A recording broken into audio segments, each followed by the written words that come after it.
하나님 말씀 봅니다. 창세기 39장 1절에서 23절까지 보겠습니다. 창세기 39장 1절에서 23절까지 교도하겠습니다. 요셉이 이끌려 애굽에 내려가매 바로의 신하 시대장 애굽 사람 보디발이 그를 그리로 데려간 이스마엘 사람 손에서 그를 산이라.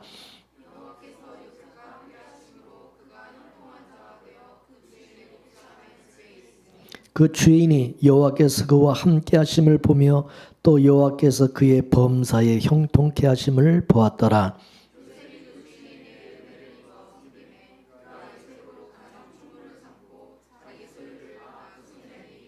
그가 요셉에게 자기 집과 그 모든 소유물을 주관하게 한 때부터 여호와께서 요셉을 위하여 그 애굽 사람의 집에 복을 내리심으로 여호와의 복이 그의 집과 밭에 있는 모든 소유에 미친지라.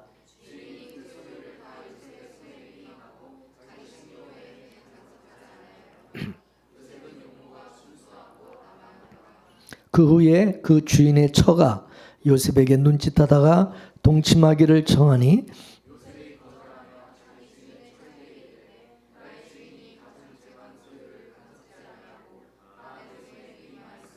이 집에는 나보다 큰 것이 없으며 주인이 아무것도 내게 금하지 아니하였어도 금한 것은 당신뿐이니 당신은 자기 아내임이라. 그런즉 내가 어찌 큰 악을 행하여 하나님께 득죄하리까.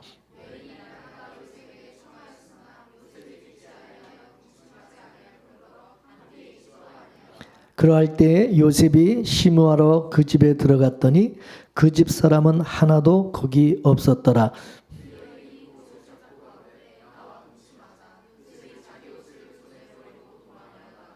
그가 요셉이 그곳을 자기 손에 버려두고 도망하여 나감을 보고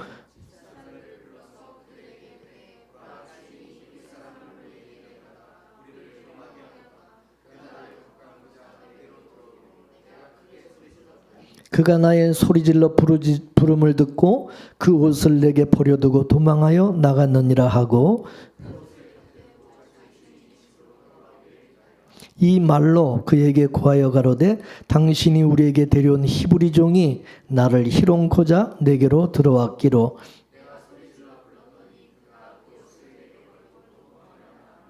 주인이 그 아내가 자기에게 고하기를 당신의 종이 내게 이같이 행하였다 하는 말을 듣고 심히 노한지라.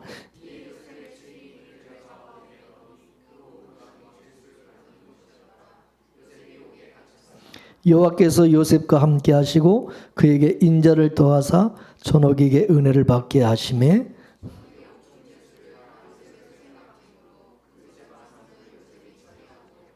다같이 전옥은 그의 손에 맡긴 것을 무엇이든지 돌아보지 아니하였으니 이는 여호와께서 요셉과 함께 하심이라.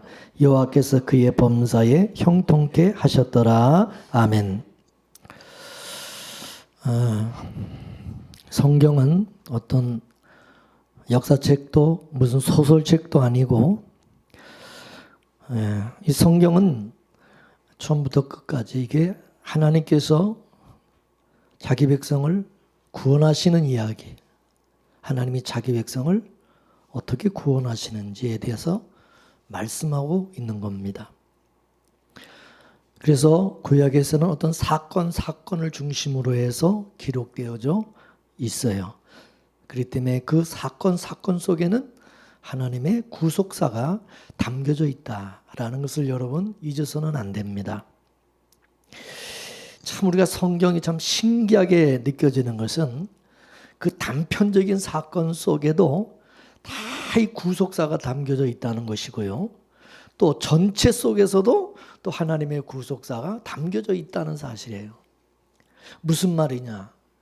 요셉의 이야기 속에도 구속사 전체가 담겨져 있으면서 이것을 또 이스라엘로 또 이걸 더 확대해서 보게 되면 그 속에도 역시 구속사가 전체가 담겨져 있다는 사실입니다.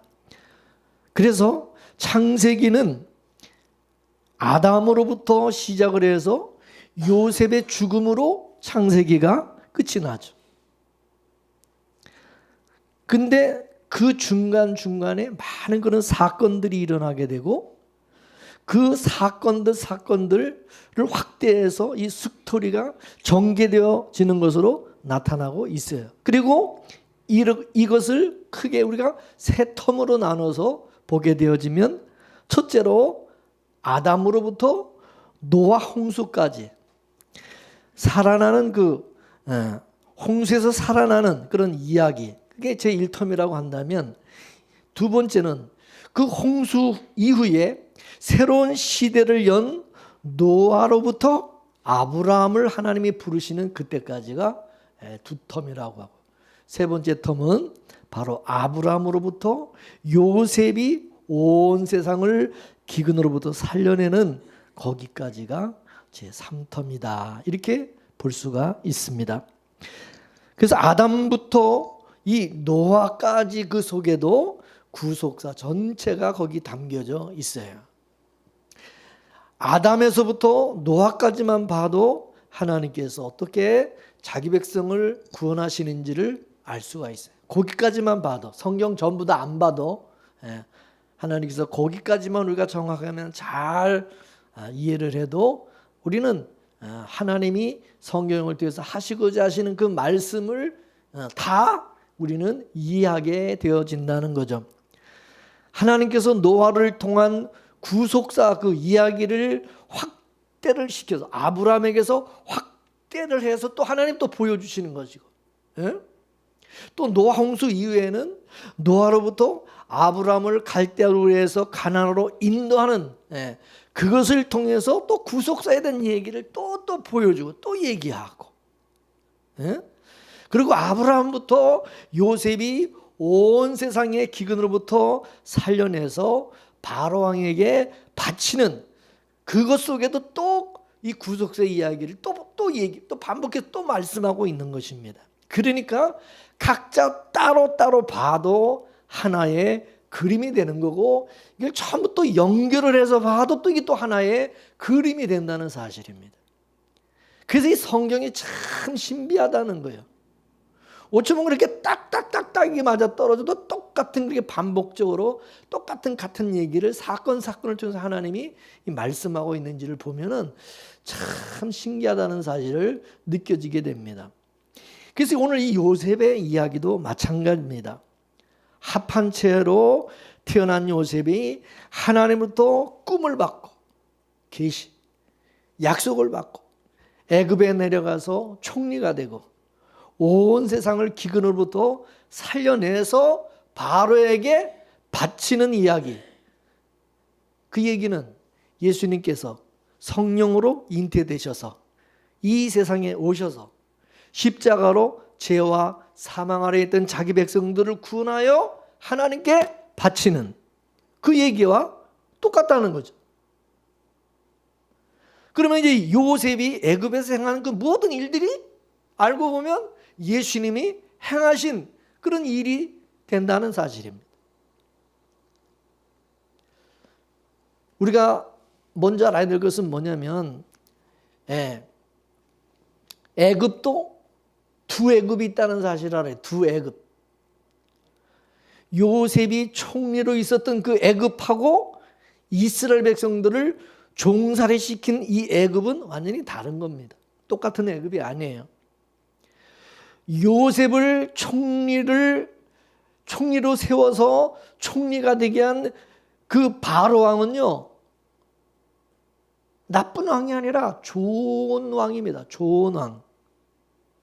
근데 이스라엘을 완전히 억압하고 종살이 시킨 그 바로 왕은 그 나쁜 왕입니다. 악한 왕.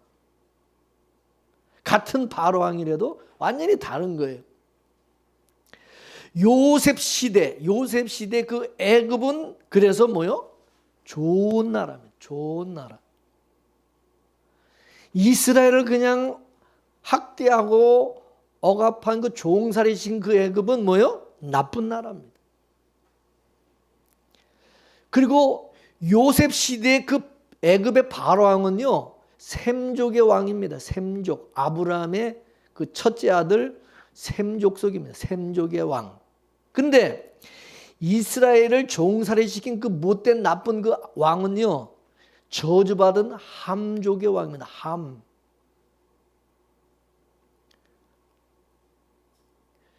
그래서 애굽에도 우리가 전에 읽어봤지만 함의 함족의 땅, 애굽을 함족의 땅이라고 착 나오잖아요. 그 함족, 그러니까 그 바로 왕이 바로 이 앞은 이 바로 왕은 바로 그 함족의 그 왕이라 함족이라는 거죠. 저주받은 노아의 셋째 아들 그 저주받은 그 함족. 그 바로 왕도 틀려요 이게. 셈과 함 노아의 아들들이잖아요. 근데 셈은 뭡니까?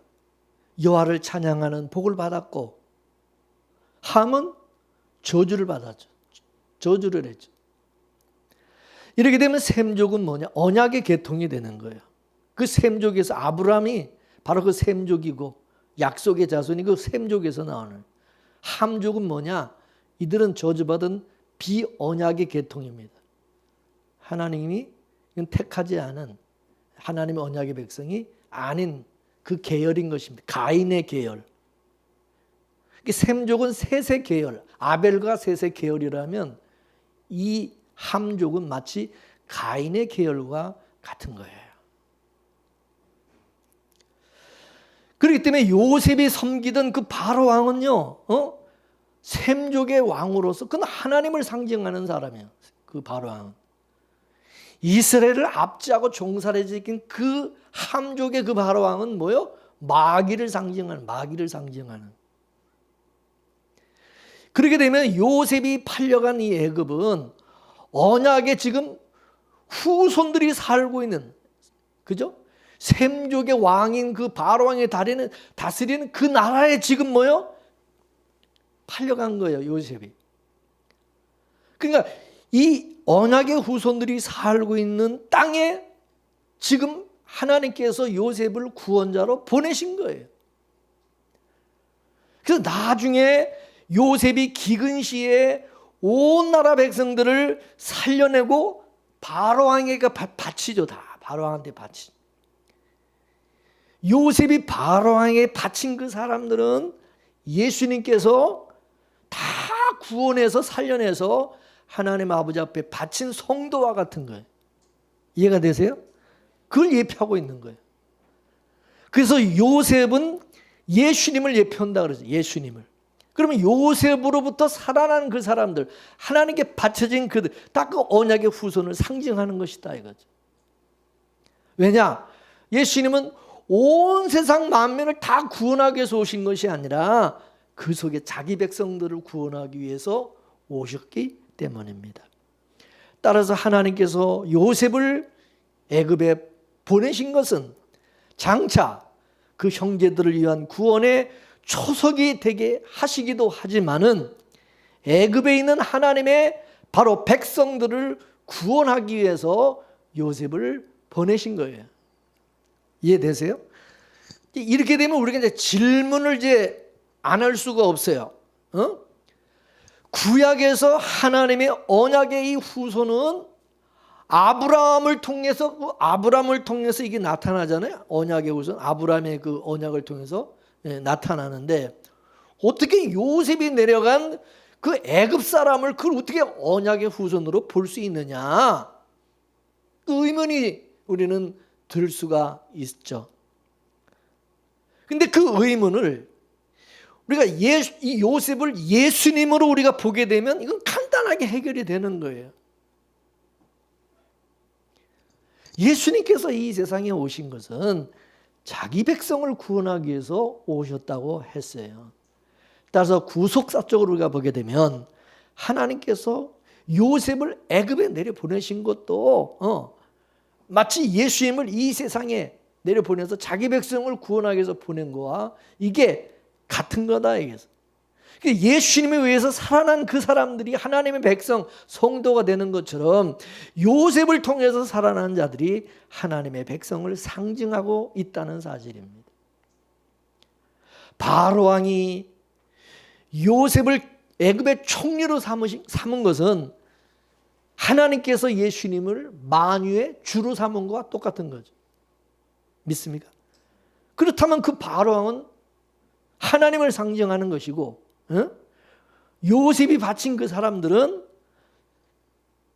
예수님이 구원하신 하나님의 백성을 상징하고 있다는 것을 알 수가 있는 거죠. 만약에 인간의 이 역사가 요셉의 시대로 그냥 끝나버렸다. 요셉의 시대로 그냥 끝났다. 그러면 뭐예요? 요셉을 통해서 구원받은 사람들이, 이 사람들이 하나님의 백성이 되는 거다. 이런 의미로 볼 때 요셉이 애굽에 내려간 것은 영적으로 왜 거기 내려가고 왜 애굽에 보내냐? 거기 하나님의 백성들이, 하나님의 택한 백성들이 그 애굽에 있기 때문에 그들을 구원하고 살리기 위해서 내려보낸 것이다. 그 말이죠. 이해가 되시죠? 이런 그림으로 이 요셉이 애굽에서 행한 것을 우리가 살펴보게 되면 이 요셉이 애굽에 내려가서 행한 모든 일들이 다 이게 예수님께서 이 세상에 오셔서 하실 일들을 그 다 보여주고 있는 거다 이거죠. 요셉 당시의 그 애굽 왕은 아까도 말씀드렸지만 노아의 세 아들 중에서 셈의 후예라 그랬어요. 근데 이 셈이라는 이름의 뜻이 뭐냐면 높은 쥐라는 뜻이거든요. 그러니까 이 셈족은 높은 쥐에 계신 분의 자손이다. 그런 뜻입니다. 그래서 이것은 노아가 셈족을 축복할 때 잘 나타나 있습니다.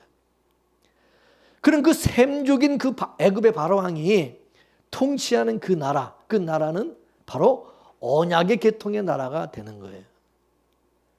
그 나라에 보디발이라고 하는 장군이, 시대장 보디발이라는 사람이 그 애굽에 살고 있어요. 이 요셉이 팔려간 그 집이 바로 그 보디발 장군의 바로 집이었던 것입니다. 그런데 요셉이 지금 하나님을 섬기는 보디발 집의 종으로 팔려갔지만 요셉은 실제로 보디발 장군 집에서 일반 종처럼 산 것이 아니라 보디발 장군의 집안을 전부 관리하는, 마치 주인 행세하면서 보디발을 대신해서 주인 행세하면서 그렇게 살았어요. 그죠? 보디발의 모든 그 집안의 재반 업무를 다 보디발 장군이 누구한테 위임했어요? 이 요셉에게 다 그 권한을 다 위임했었어요. 그렇죠? 근데 보디발의 이름의 뜻이 뭐냐면 태양신을 섬기는 자, 태양신을 섬기는 자라는 뜻이거든요. 이거는요, 제사장을 뜻하는 거면 제사장.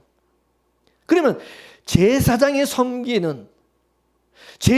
섬기고 사는 것이 영적으로 보면 뭐예요? 교회죠, 교회. 그렇다면 이 보디발은 영적으로 보면 교회라고 볼 수 있는 거예요. 교회, 영적인 의미로. 이걸 우리가 예수님의 이야기로 보게 되면 예수님이 이 세상에 어디 오셨어요? 어디?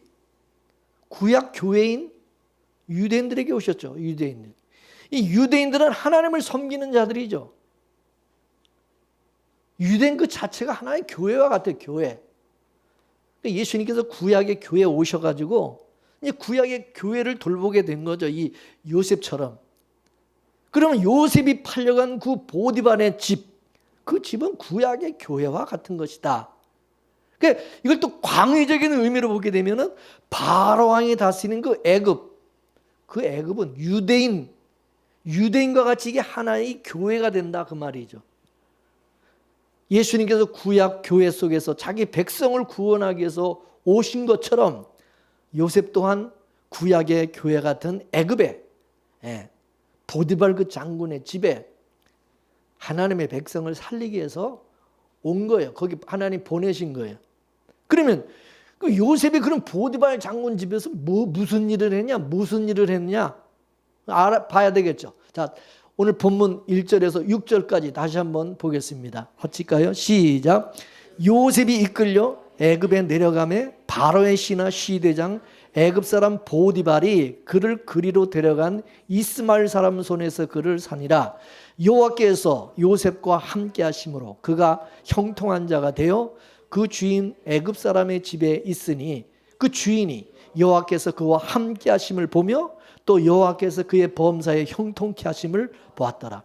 요셉이 그 주인에게 은혜를 입어 섬김에 그가 요셉으로 가정 총무를 삼고 자기 소유를 다 그 손에 위임하니 그가 요셉에게 자기 집과 그 모든 소유물을 주관하게 한 때부터 여호와께서 요셉을 위하여 그 애굽 사람의 집에 복을 내리심으로 여호와의 복이 그 집과 밭에 있는 모든 소유에 미친지라.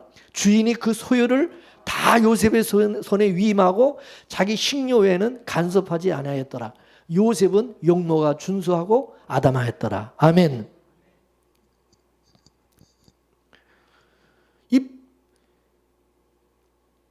바로의 신하 이 시대장 이 애굽 이 시대장 이 보디발은요, 요즘으로 말하면 누구와 같은 거예요?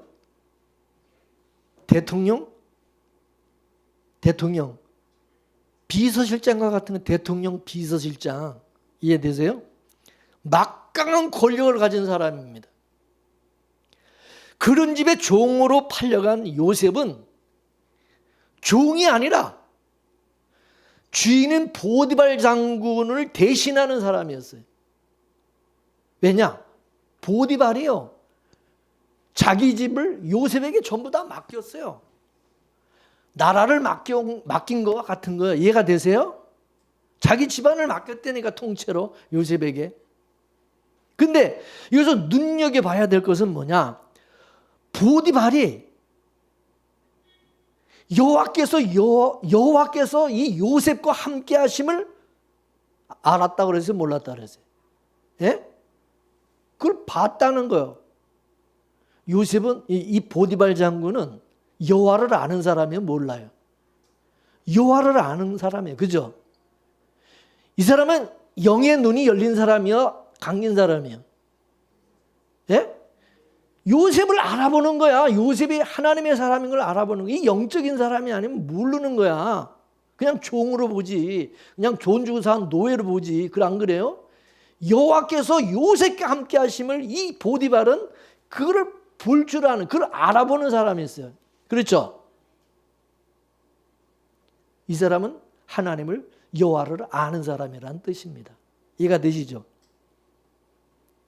그래서 여러분 아무나 여러분의 집안을 다 뭐 이렇게 다른 사람한테 이렇게 막 맡기고 그럽니까? 함부로? 사람이 그게 그렇게 막 아무한테나 그럴 수 있는 게 아니에요. 근데 이 보디발은 여호와께서 요셉과 함께 한다는 것을, 이는 하나님의 사람을 딱 알아보고 어떻게 했어요? 그냥 가정의 총무로 삼아서 그냥 집안을 다 위임했다, 그 말입니다. 그렇죠? 이건 굉장한 일인 것입니다.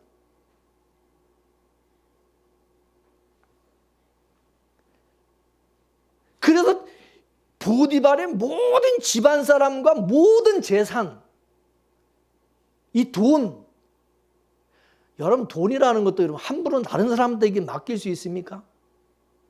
뭐 인감도장 뭐 이런 거 막 맡겨요. 근데 요셉에게 그걸 전부 다 그냥 뭐 지금 말하면 통장서부터 모든 다 그냥 바뀌었다는 거죠. 그러니까 요셉은 보디발 장군의 집에서 제사장처럼 섬겼어요. 다 그 집안을 관리하고 섬기는 사람이었어요. 근데 그 집안에 누가 있었냐? 예? 마귀에게 속한 자가 있는, 마귀에게 속한 자. 누구요? 보디발 장군의 마누라. 이 보디발의 아내는 뭐였어요? 음녀였어요. 음녀. 이 보디발의 아내가 요셉에게 무슨 짓을 했습니까? 자, 다시 한번 6절에서부터 이제 20절까지 말씀을 보겠습니다. 시작. 주인이 그 소유를 다 요셉의 손에 위임하고 자기 식료에는 간섭하지 아니하였더라. 요셉은 용모가 준수하고 아담하였더라. 그 후에 그 주인의 처가 요셉에게 눈짓하다가 동침하기를 청하니 요셉의 거절함에 자기 주인의 처에게 이르되 나의 주인이 가중 집안 소유를 간섭지 아니하고 다 내 손에 위임하였으니 이 집에는 나보다 큰 이가 없으며 주인이 아무것도 내게 금하지 아니하였어도 금한 것은 당신뿐이니 당신은 자기 아내임이라. 그런즉 내가 어찌 이 큰 악을 행하여 하나님께 득죄하리까. 연이 날마다 요셉에게 청하였으나 요셉이 듣지 아니하여 동침하지 아니할 뿐더러 함께 있지도 아니하니라. 그러할 때에 요셉이 심호하러 그 집에 들어갔더니 그 집 사람은 하나도 거기 없었더라. 그 여인이 그 옷을 잡고 가로되 나와 동침하자. 요셉이 자기 옷을 그 손에 버리고 도망하여 나가매 그가 요셉이 자기 옷을 자기 손에 버려두고 도망하여 나감을 보고 집사람들을 불러 그들에게 이르되 보라 주인이 히브리 사람을 우리에게 데려다가 우리를 희롱하게 하도다. 그가 나를 걷강코자 내게로 들어오기로 내가 크게 소리 질렀더니 그가 나의 부름을 듣고 그 옷을 내게 버려두고 도망하여 나갔느니라 하고 그 옷을 곁에 두고 자기 주인이 집으로 돌아오기를 기다려 이 말로 그에게 구하여 가로되 당신이 우리에게 들여온 히브리 종이 나를 희롱하자 내게로 들어왔기로 내가 소리질러 불렀더니 그가 그 옷을 내게 버려두고 도망하여 나갔나이다. 주인이 그 아내가 자기에게 고하기를 당신의 종이 내게 이같이 행하였다 하는 말을 듣고 심히 노한지라. 이에 요셉의 주인이 그를 잡아 옥에 넣으니 그 옥은 왕의 죄서를 가두는 곳이었더라. 아멘. 할렐루야. 여기 요셉이 용모가 준수하다 그런데 용모가 준수하다 이 말씀은 여러분 신앙적으로 이걸 말하면 믿음이 아주 좋다 그런 뜻입니다. 그 보디발의 장군의 그 집의 제사장으로서 정말 하나님이 함께 하시는 사람이고 믿음이 아주 좋은 그런 사람이요. 근데 이런 사람은 항상 뭐가 있느냐? 마귀의 이게 유혹과 시험이 있는 거예요. 시험이. 항상 여러분 마귀는 믿음 없는 사람을 넘어뜨리는 게 아니라 믿음이 있는 사람을 넘어뜨리기 위해서 시험을 하잖아요. 하나님의 아들인 예수님도 시험했잖아요.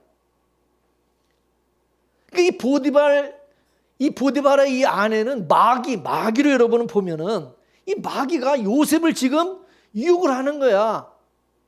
하나님의 이 제사장으로서 섬기는 그 제사장을 지금 자꾸 유혹을 해서 넘어뜨리려고 하는 거야. 그러면 어떻게 유혹을 하냐면 자기하고 동침하자는 거죠. 자기 말을 듣고 자기 원하는 대로 인간이 육신의 어떤 쾌락을 위해서 요셉을 이용하고자 하는 거죠. 요셉을 도구해서 자기 쾌락의 어떤 그걸로 삼으려는 이 영적으로 보면 뭐죠?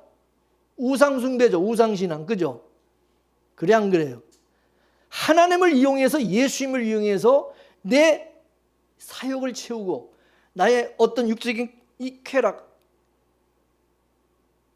이것을 채우려고 하는 게 여러분 이게 우상신앙이잖아요. 이게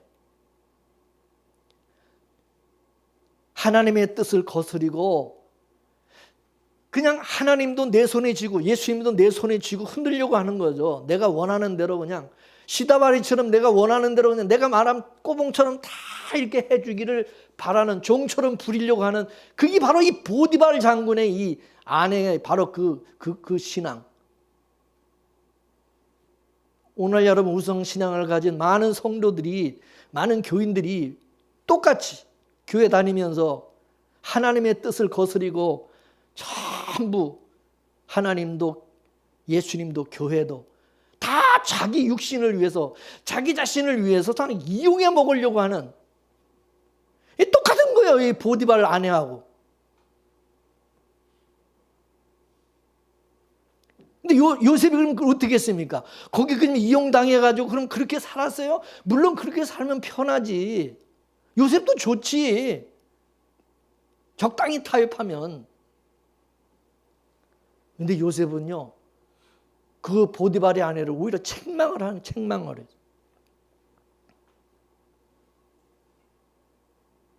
요셉은 하나님이 늘 함께하는 사람이기 때문에 하나님을 늘 의식하면서 살아갔어요. 이게 마귀의 유혹이라는 것을 알죠. 거절하고 책망을 한 거죠. 근데 이 보디발 안에 계속 끈질기게 유혹을 하죠. 계속 유혹을 하죠. 마귀의 유혹이라는 것은 한 번으로 끝나는 게 아니라 계속해서, 여러분, 우리가 죽을 때까지 여러분 마귀는요, 우리를 계속 끈질기게 포기도 안 하고 우리를 유혹한다는 걸 알아야 돼요. 우리를 시험하려고. 평생 죽을 때까지. 그래서 이 시험은 마치 파도처럼 밀려갔다 또 밀려갔다 밀려오고, 마치 이게 무슨 파도처럼 그렇게 계속해서 그렇게 밀려온다는 사실. 그래서 우리가 선줄로 생각하면 넘어질까 조심하라. 방심하지 말라는 거. 항상 깨어 기도하라는 거. 그렇죠? 시험에 들지 않도록 기도하라는 거죠. 주기도문에서 예수님이 가르쳐 준 것도 시험에 들지 않게 해달라고 기도하라는 걸 왜 가르쳐 주겠어요? 방심하면 넘어진다. 영적인 분별력이 없으면 이게 마귀가 나를 지금 유혹하는 건지 이게 하나님의 역사인지 이게 마귀의 역사인지를 분별을 해야지 된다. 보디발의 아내가 그냥 집벽에 이제는 아주 요셉을 붙들고 늘어지죠. 그죠? 요셉을 그냥 옷을 잡고 붙들고 늘어집니다. 그러니까 어떻게 하죠? 아예 옷을 벗어 던지고 보디발 아내 그 손에서 벗어나 버리는 거죠. 도망가 버리죠. 옷이라고 하는 것은 뭡니까? 신분을 의미해요. 신분, 그 사람의 신분. 따라서 요셉을 벗어버린 것은 자신이 보디발 아내의 요구를 거부함으로써 자기 지위와 신분이 이제 박탈당해도, 내 지위와 신분이 박탈당한다 하더라도 나는 그걸 감수하겠다. 그런 의지의 표명인 거죠. 자기 옷을 이제 거기다 벗어 던지고 왔으니 이건 이제 뭐 꼼짝없이 이제 죽는 거죠.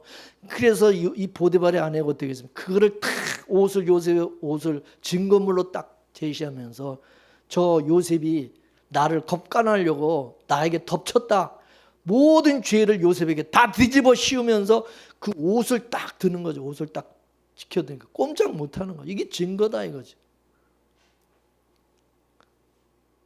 요셉은 한순간에 보디발 장군의 제사장으로서의 그 직분, 직책 다 박탈당하고 모든 신분 다 박탈당하고 이제 어떻게 되죠? 옥에 갇히게 되는 거죠. 죄인이 되어서 옥에 갇히는 것이죠.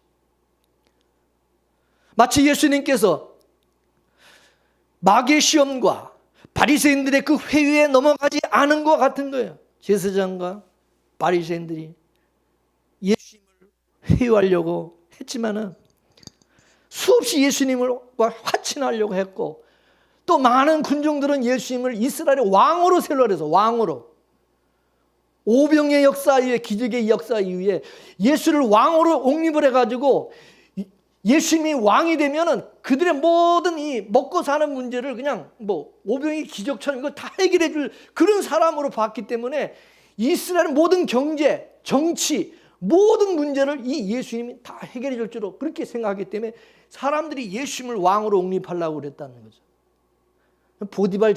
보디발의 아내하고 똑같은 생각인 거죠. 예수님을 이용하려고 하는 거죠. 이용해서 자기들의 배를 채우려고 하는 거죠. 그런데 예수님은 그 제의를 거절하시죠. 내 나라는 이 세상에 속한 것이 아니야.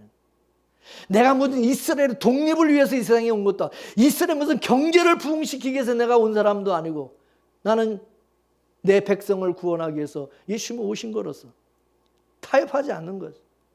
오히려 그들을 책망하죠. 여러분, 제사장과 그 당시 기득권을 가졌던 제사장과 바리새인들, 서기관 이런 사람들하고 적당하게 잘 이렇게 지내면 예수님요 얼마든지 부를 누리고 인기를 누리고 잘 살 수 있어요.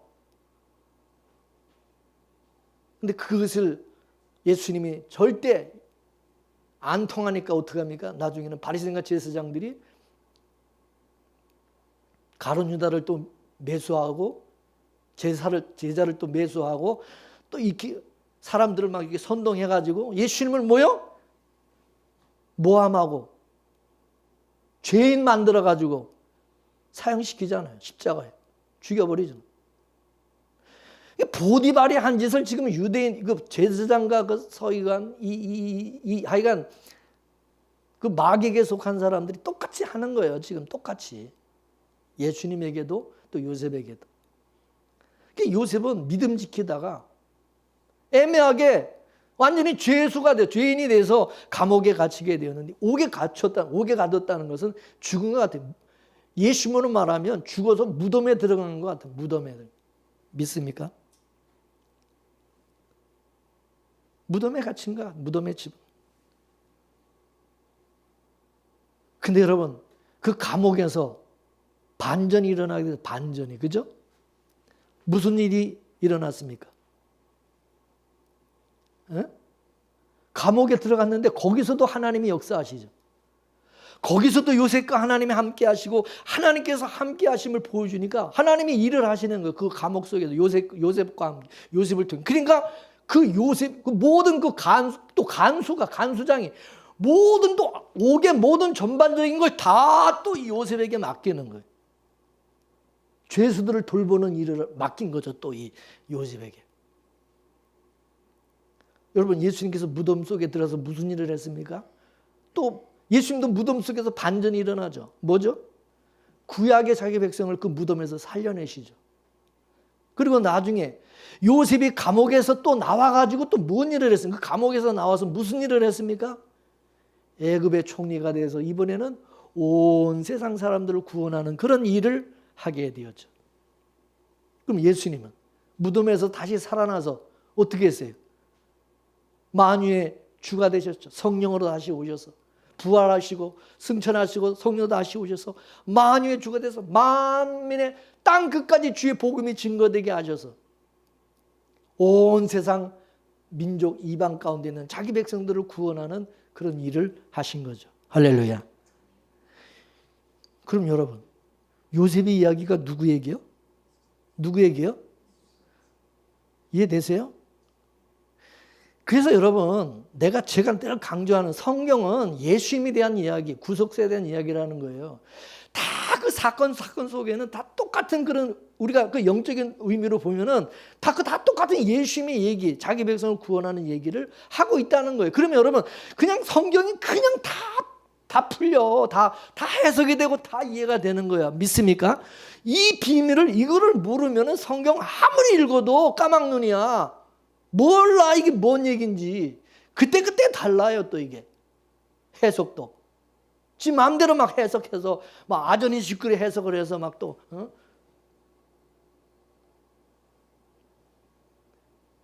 분명히 여러분 아세요. 성경은 누구 얘기하라고? 예수님의 얘기인데, 예수님이 무슨 얘기야? 자기 백성을 구원하시는 얘기다. 믿습니까? 구약이나 신약이나 똑같은 얘기야. 그 얘기 다양하게 많은 얘기들이 있지만 다 그거 얘기하고자 하는 그거 얘기하는 거예요.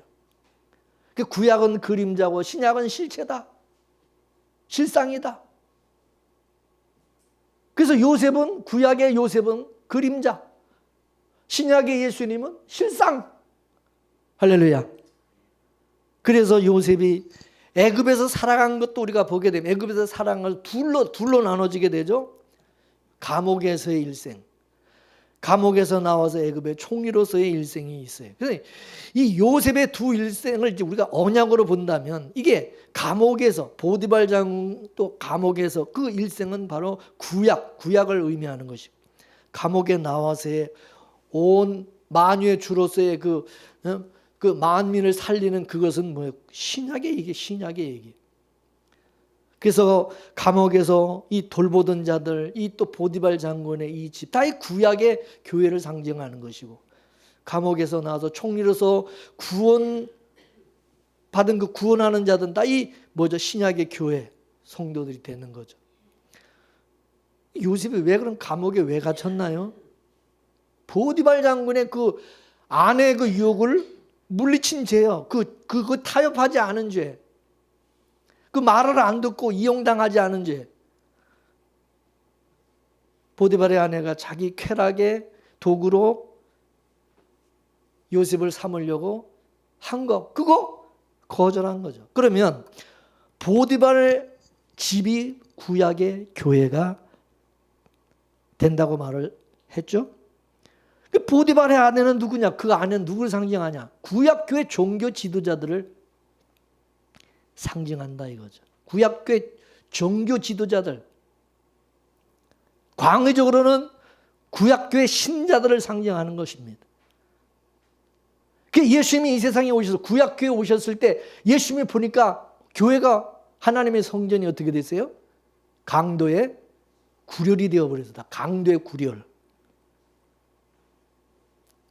강도의 구렬이 왜 강도의 구렬이 된 거예요? 구약교회 그 지도자들이 하나님을 이용해서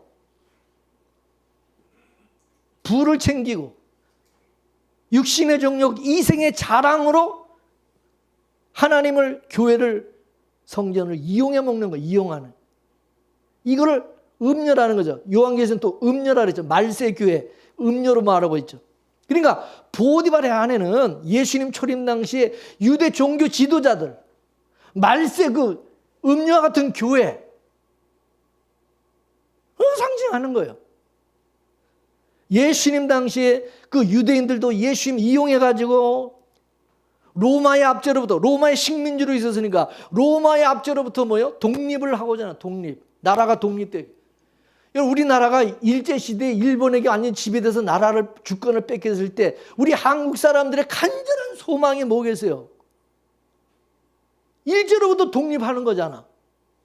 똑같은 거야. 이스라엘이 로마의 식민지로 있을 때 예수님이 오셨잖아요. 그때 활동하셨잖아요. 그 예수님의 그 제자 가룟 유다가 왜 예수님의 제자가 되는지 아세요? 가룟 유다가 왜 예수님의 제자가 됐냐? 목적이 뭐냐면 이 가룟 유다는요, 예수님을 통해서 유대 나라의 해방을 꿈꾸던 자였어요. 열심당원. 이 열심당원이라는 것 뜻이 뭐냐면 나라의 독립을 위해서 열심을 다하는 독립운동가, 뭐 그런 의미예요. 가룟 유다는 예수님께서 로마의 그 통치, 로마를 전복시키고 유대 왕국을 세우실 그런 분으로 알았던 것입니다. 근데 예수님을 3년 동안 쫓아다니면서 보니까 예수님은 유대 나라가 로마로부터 정치적인 해방을 하는 거긴 아무 관심도 없어. 관심도. 도리어 내 나라는 이 세상에 속한 것이 아니다. 그렇게 얘기하는 거예요. 열심당원했던 가룟 유다가 아차, 내가 사람 잘못 봤구나. 배신감을 느낀 거죠. 그래가지고 예수님을 팔아버린 거예요. 근데 예수님을 팔아버린 것도 내가 이렇게 로마 군병의 손에 의해서 예수님이 잡혀서 저렇게 팔려서 죽게 되면 예수님도 그 상황이 되면은 가만히 있지 않을 거다. 그러면 자기가 살아나기 위해서 뭔가 움직일 거다. 이렇게 판단을 하고 예수님을 팔았는데 보니까 예수님이 뭔가 할 줄 알았지. 뭐 로마 군병과 그 예수님을 죽이는 그 로마 군병들과 빌라도 다 그냥 싹 쓸어버릴 줄 알았더니 그냥 뭐 순순하게 다 그냥 거기 잡혀서 죽는 거야. 십자가 그 창피를 당하면서. 그러니까 예수님이 죽고 나니까 그때서 가룟 유다가 후회를 하는 거죠. 아차. 이게 자기 전략과 자기 생각대로 예수님이 안 움직인 거죠. 그죠? 그러니까 후회를 하고 다시 그 예수님 판 돈을 다시 제사장에 갖다 던져주면서 자기가 실수했다고 이거 다시 취소. 그 사람들이 이제 받아줍니까? 야, 끝났어. 우린 책임 없어. 그러니까 가룟 유다가 그때 죄책감, 인간의 죄책감으로 지 스스로 목매달아 준 거 아닙니까? 양심의 가책이 있어. 그러니까 가룟 유다도 보디발의 아내하고 똑같은 지금 그런 생각으로 예수님을 따라다닌 거, 제자로서. 여러분, 성경을 잘 보세요. 가룟 유다에게서 예수님이 구세주였습니까? 가룟 유다가 예수님을 부를 때 주여라고 부른 적이 있어요, 없어요? 뭐라고 불렀어요? 랍비요. 항상 가룟 유다는 예수님을 부를 때 다른 사람들은 주여 그러는데 가룟 유다는 끝까지 랍비요, 랍비요. 주님이 아니야. 구원의 주가 아니야. 랍비지. 선생님. 선지자. 지금 말하면 공자, 석가모니 중에 하나, 뭐 성인 중에 한 사람, 뭐 이 정도. 그 정도지. 가룟 유다에게 예수님은 자기 구주가 아니에요. 여러분, 예수님은 자기 백성들에게만 구주가 되는 거예요. 그죠? 가룟 유다는 하나님의 백성이 아니기 때문에, 하나님 택한 백성이 아니기 때문에 예수님이 구주가 될 수가 없죠. 구주라고 못 부르지. 여러분, 주여 주여 아무나 주라고 예수님을 부르는 게 아니야. 아무나 예수님을 구주로 이렇게 보고 믿는 게 아니라는 얘기죠. 이 가룟 유다 같은 사람들은 죽어도 예수님이 주로 안 믿어지는 겁니다. 가룟 유다는 자기 뜻과 예수님의 뜻이 이게 다르다는 것을 알고 예수님을 배신해서 자기가 팔아보는 그 인간적인 배신, 그게 갇히게 돼가지고 자기 스스로 목매달아 죽은 거예요. 유대인들 마찬가지예요. 유대인들이나 그 당시 제사장 바리새인들도 자기들의 요구를 예수님이 안 들어주니까, 그러니까 온갖 모함을 해서 예수님에게 죄를 뒤집어 씌워가지고 예수님 죽인 겁니다. 보디발 이 아내처럼. 영적으로 보면 보디발의 아내나 유대인들이나 오늘 우리도 마찬가지지. 교회 다니면서 우리도 예수님 이용해서, 신앙 이용해서, 복음 이용해가지고 자기 이름 내고 자기 어떤 이득을 챙기려고 그러고 자기 사력을 채우려고, 이게 똑같은 거다 이거죠.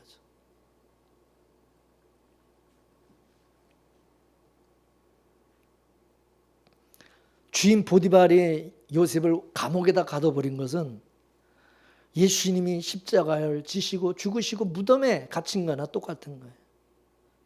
근데 하나님께서 그 감옥에 들어갔는데 하나님이 또 그 속에서 역사를 하죠. 인자를 더하사 그 온 감옥에 하나님의 은혜를 베푸셔서. 그럼 왜 요셉을 감옥에 왜 보냈습니까? 감옥 속에 있는 자들에게 하나님의 은혜를 베풀시기 위한 거죠. 그러면 예수님이 감옥과 같은 이 무덤에 들어가셔서 무슨 일을 했습니까? 무덤 속에 들어가신 예수님이, 그 예수님과 하나님이 함께해서 놀란 하나님의 역사를, 놀란 일을 행하시죠. 마태복음 27장 50절에서 53절. 자, 무덤 속에 예수님 들어가서 어떤 일이 일어나 보겠습니다. 창세기 마태복음 27장 50절에서 53절. 시작. 예수께서 다시 크게 소리 지르시고 영원히 떠나시다. 이에 성소 휘장이 위로부터 아래까지 찢어져 둘이 되고 땅이 진동하며 바위가 터지고 무덤들이 열리며 자던 성도들의 몸이 많이 일어나되 예수의 부활 후에 저희가 무덤에서 나와서 거룩한 성에 들어가 많은 사람에게 보이니라. 할렐루야. 그 무덤 속에 구약의 성도들이 있어요. 이들은 구약 교회 성도로서 아브라함의 후손을 말하는 거죠. 예수님께서 무덤 속에 들어가서 이 아브라함의 언약의 후손들을 다 살려내고 구원하는 부활의 역사가 있어요. 이걸 요셉식으로 말하면 요셉이 감옥에 들어가서 감옥에 있는 모든 사람들에게 은혜를, 하나님의 은혜를 베풀어 주는 것으로 이야기하는 것 똑같은 거죠. 그렇죠? 요셉도 애매하게 고난을 당하고 애매하게 억울하게 감옥에 들어간 것처럼 예수님도 억울하게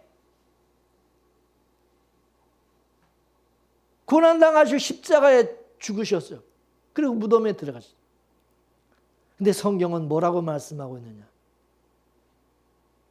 말씀이 응하기까지 하나님의 말씀이 저를 단련시켰다. 그렇게 말하고 있어요. 말씀이 응하기까지 말씀이 저를 단련시켰다는 것은 하나님의 언약이 이루어지기까지 하나님께서 요셉을 어떻게 해요? 그 언약을 이루기까지 계속 고난을 당하고 시련을 당하고 연단을 받게 하시고, 예수님도 마찬가지고 하나님의 언약, 구원의 그 하나님의 그 창세한 언약을 이루기 위해서 예수님이 고난을 당하시고 그게 응하기까지 저를 단련하셨다. 예수님도 그런 불같은 시험, 단련, 시련을, 고난을 당하신 거죠. 요셉이나 예수님이나 똑같은 거예요. 근데 하나님께서 그렇게 고난을 당하고 요셉이 보디발 장군의 집에 종으로 팔려가고 또 감옥에 그렇게 또 애매하게 억울하게 들어가서, 근데 그게요, 인간적으로 보면 참 진짜 재수가 없는 거예요. 재수. 예? 안 돼도 어떻게 저렇게 안 되냐 이렇게 생각할 수 있는데, 뭐라고요? 하나님께서, 여호와께서 요셉과 함께함으로 뭐요? 형통케 하였다. 할렐루야. 형통케 했다. 예, 뭐요? 하나님의 약속이 이루어지기까지, 그거는 겪어야 될 하나의 과정이고 고난이었다는 거죠. 감옥에서 하나님의 뜻이, 그 감옥 속에도 보디발 장군의 집에서도 지금 하나님의 뜻을, 언약을 이루어 가시는, 지금 다 그게 잘못되는 건 잘 되고 있다는 거예요. 잘 형통하고 있다는 거예요. 할렐루야. 형통하게 지금 잘 가고. 그러니까 여러분 착각하지 마세요. 우리 인간의 입장에서 자꾸 뭐 형통을 생각해서 뭐 좀 안 되면, 아유, 뭐가 내가 지금 안 되나, 뭐 잘못됐나? 뭐 이분은 그렇게 생각할 때가 있어요. 근데 그게 좀 잘 돼가고 있는 걸 몰라.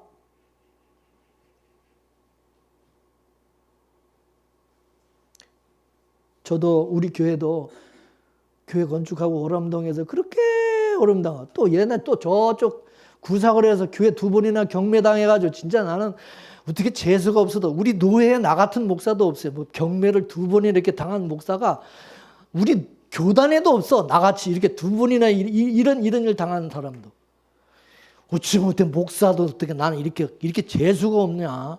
하는데 가는 데마다 어떻게 교회 건물이 그냥 경매당해서 넘어가서 어떻게 거지가 되고 이렇게 그냥 쫄딱 거지가 되고 망하도 이렇게 망하게 만드냐.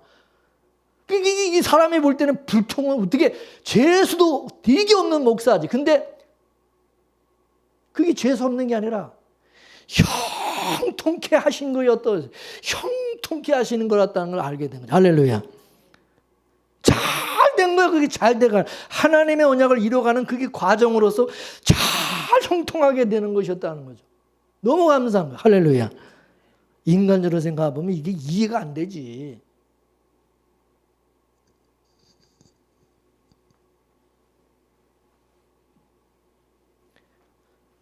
요셉은 뜻하지 않게 애굽에 팔려갔지만 애굽의 총리가 되었어요. 애굽의 총리가 된 것은 만약 주가 머리가 되게, 하나님께서 예수님을 뭐가 됐죠? 자기를 낮추시고 죽기까지 종과 같이 자기를 낮추셔서 죽으셨지만, 예수님을 지극히 높여 뭐죠? 만유의 주가 되게 하시고 그 앞에 모두 다 무릎을 꿇게 하셨어요. 하나님께 영광을 돌리겠어요. 할렐루야. 지극히 높여주세요. 요셉도 마찬가지. 저 노예에서 바로 왕이 나라의 전반적인 모든 것을 요셉에게 다 또 위험했죠. 보디발 장군처럼. 네가 나라의 모든 것 다 네가 맡아서 해라. 그러니까 왕을 대신해서 요셉이 애굽을 다스렸으니 뭐 주죠. 자기가 완전히 왕과 같이 이렇게 하는 거죠. 예수님도 하나님을 대신해서 만유의 주가 되는 것이죠. 우리가 겉으로 봤을 때는 참 예수님처럼 안 됐다, 불쌍하다, 어떻게 저렇게 안 될 수 있냐, 하나님의 아들로 오셔서. 근데 그 십자가에 달려 무덤 속에 죽으시고 그게 다 저주처럼 보이죠. 저주처럼. 근데 알고 보니까 그게 지극히 하나님이 높여서 만유의 주가 되는 그게 길이었다는 거죠. 그게. 할렐루야. 할렐루야. 그게 비밀이죠. 그게 십자가의 비밀.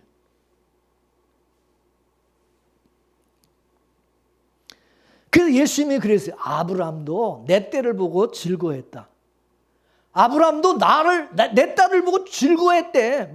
구약의 그 아브라함도 불효했다는 거죠. 예수님이 그 되어지는 걸 보고 기뻐했다는, 슬퍼하고 아이고 안 됐네, 걱정하고 탄식한 게 아니라 아브라함도 예수님의 때를 보고 기뻐했다는 거. 이야,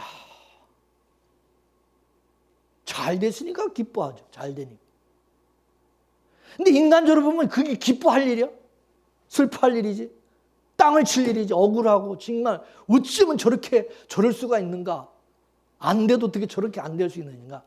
뭐 완전 거지 같고 예수님은 이 세상에서 뭐 부경화를 누리며 살았어요. 제자한테 배신당하고 그냥 또 예수님이 그렇게 따르던 제자들 다 도망가 버리고 배신해 버리고. 야,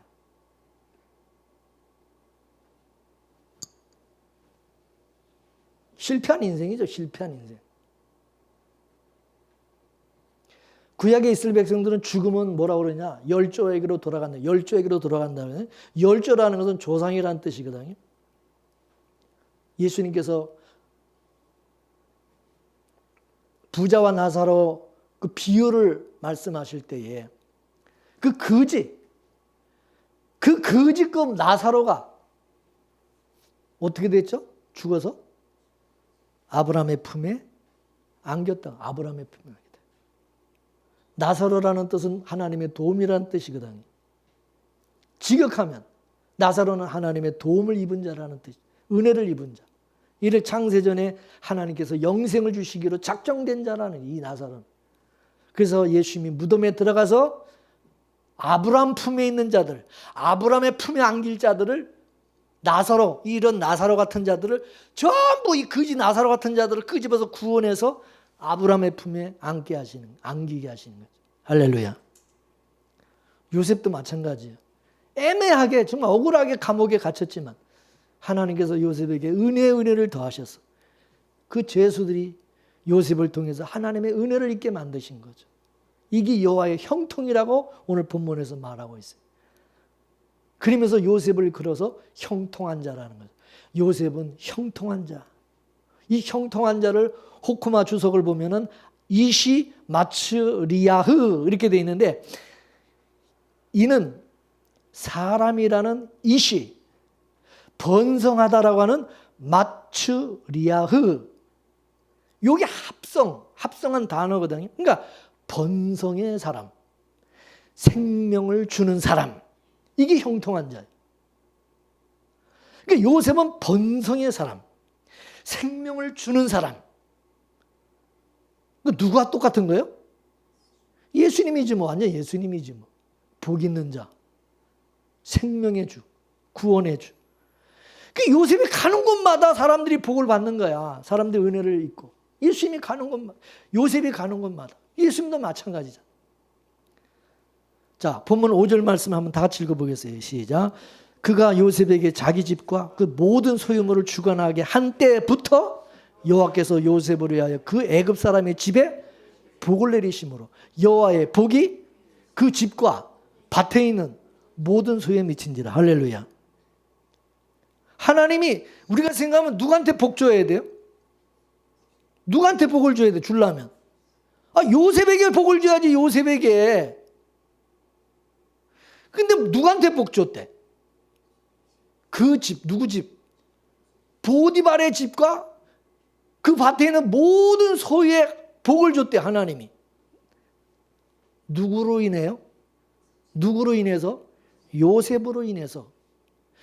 요셉은 복을 나눠주는 자. 그러니까 뭐냐면 요셉은 복을 받을 필요가 없어요. 이미 복 있는 사람이에요. 할렐루야.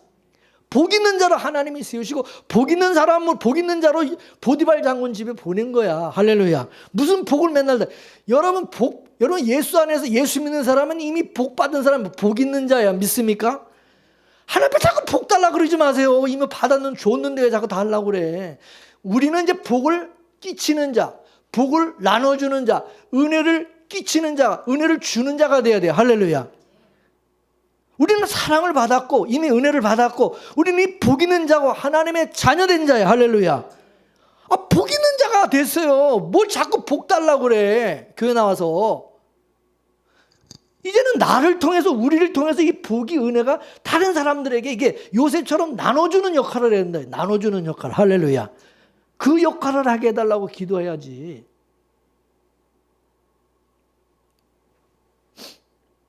이게 언약의 후손이야. 그 창세기 12장에 보면은 하나님께서 아브라함을 선택할 때 뭐라 그러냐? 내가 너를 복의 조상으로 만들어 주겠다. 할렐루야. 내가 너를 복의 조상이 되게 하겠다. 그 얘기는 너는 복 있는 자로 너는 복 있는 자라는 거죠. 너 복 있는 자. 그래서 하는 얘기가 뭐냐? 너를 축복하는 자에게는 내가 뭐를 줘? 아브라함에게 축복을 주는 게 아니라 아브라함을 축복하는 뭐요? 그 사람한테 축복을 준다는 거예요. 아브라함을 저주하면 하나님께서 아브라함을 저주한 그 사람을 저주해 버린다는 거죠. 믿습니까? 믿습니까? 이게 바로 아브라함의 후손이에요. 이게 언약의 후손. 복의 조상 아브라함. 복 있는 자예요. 복 있는 자. 제가 지난번에 시편 1편을 얘기했잖아요. 복 있는 자는 뭐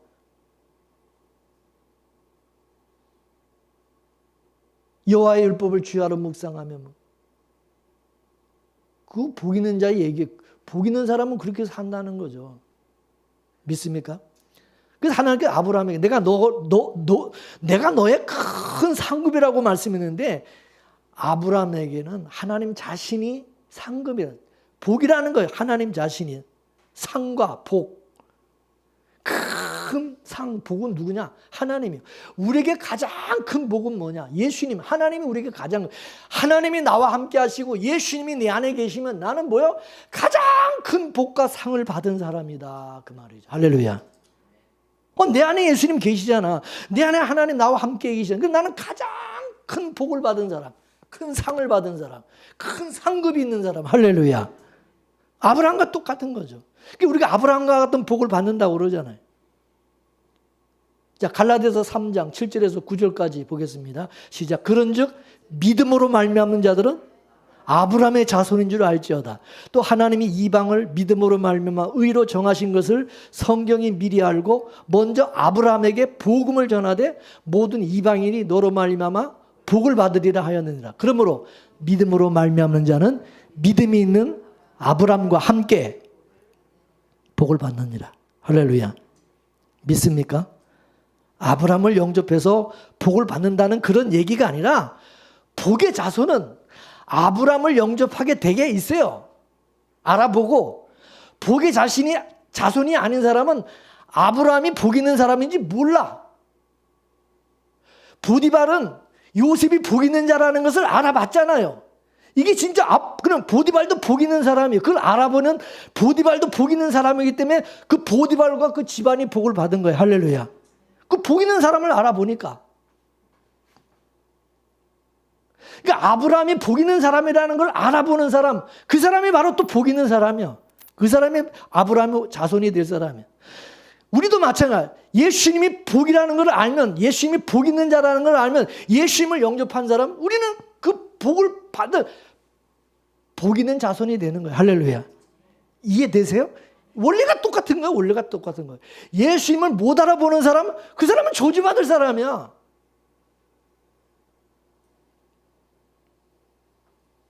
예수님은 살려주는 영으로 오셨어요.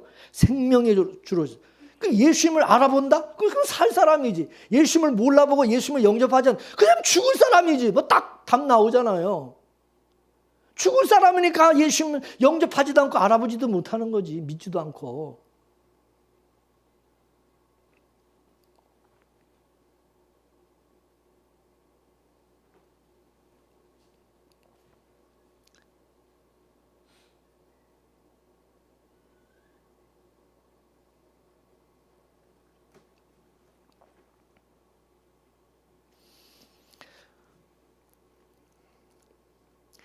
예수님께서 십자가에, 그 십자가라는 건 저주의 십자가죠. 저주. 우리를 대신해서, 나를 대신해서 율법의 그 모든 저주를 예수님이 다 죄를 성령하시고 죄를 담당하시고, 그래서 우리를 복 있는 자, 구원받은 자, 하나님의 자녀로 만들어 주신 거, 그거 믿으세요?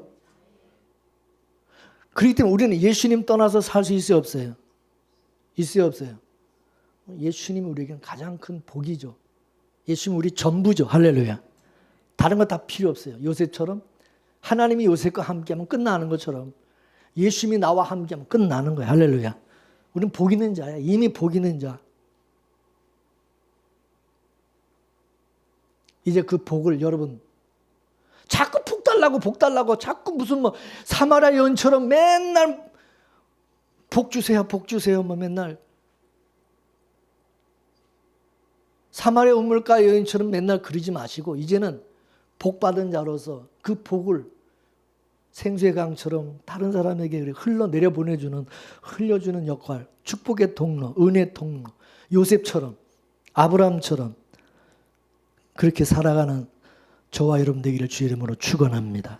축원합니다. 할렐루야. 기도합시다. 보디발이 감옥의 간수가 애굽의 바로왕이 요셉이 하나님이 함께하는 사람 복 있는 자라는 것을 알아보고 그를 영접하여 모든 것을 그에게 맡긴 것처럼 하나님 우리를 저주와 죄와 사망에서 우리를 속량하시고 구원하기 위해서 하나님이 보내신 예수 그리스도를 나의 구주로 알아보게 하시고 믿어지게 하시고 영접하게 해주시고 그 은혜와 복을 받아 누리는 자 되게 해주신 것 참으로 감사드립니다. 믿는 자에게는 아브라함의 복을 받을 것이라고 말씀했사오니 하나님이 우리를 복 있는 자로 부르시고 택하여 주신 것 믿습니다. 하나님으로도 요셉처럼 아브라함과 같이 예수님처럼 만민에게 하나님의 은혜와 복을 끼치는 자가 되게 하여 주시옵시고 저희들을 통하여 하나님의 언약이 하나님의 뜻이 이루어지도록 도와주시옵소서. 그러기까지 하나님 요셉도 하나님이 단련하시고 예수님도 단련하시고 우리 믿음의 성도들 동일한 고난과 어려움을 당한 것을 우리가 압니다. 하나님의 그 언약이 이루어지기 위해서 잠시 우리가 이 땅에서 받는 고난이 아픔이 있다 할지라도 낙심하지 말고 오해하지 말고 실족하지 않고 하나님 여호와의 형통하심을 알게 하여 주셔서 잘 되고 있다는 것을 의심하지 않게 하여 주옵시고 날마다 감사하며 하나님의 선하신 뜻이 저희들 통하여 이루어지는 것을 보게 하여 주옵소서. 모든 것을 주께 감사하며 예수님의 이름으로 기도 올려옵나이다. 아멘.